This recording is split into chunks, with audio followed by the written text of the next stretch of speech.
buhay. Haba na ng buhok ko Walang buhay ng mga family driver. Hintay-hintay lang sa kanyang mga amo. Ayan. Dito nga pala kami sa may Santa Rosa, The Medical City. Ayan Kita nyo ba? Kita. Ayan The Medical City yan. Dami naka-park sa waiting area. Waiting area, hindi pa waiting area to. Sa gilid na ng kalsada. Ayan. Ito lang to sa may Santa Rosa, Nubali. Hintay-hintay lang. Uupo lang sa tabi. Inuupuan ako dito ng bato.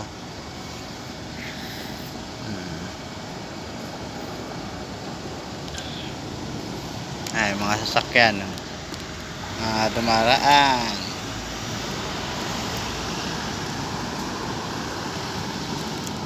Na. Medyo mainit lang yung panahon, sapat sa mata.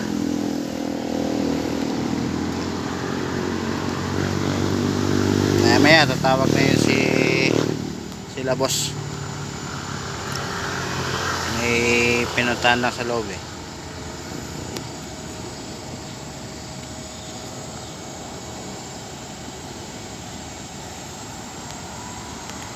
Ay nako,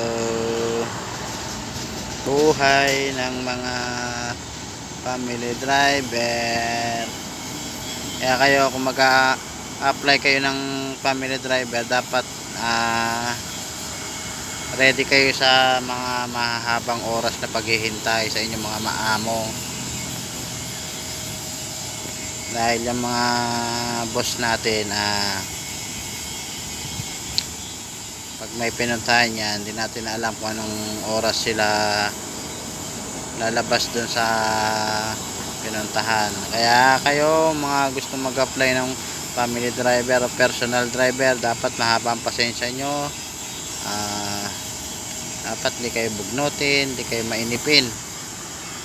Dahil sa mga gantong trabaho, kailangan ng pasensya at paghihintay. Ganito na lang mga Karens TV.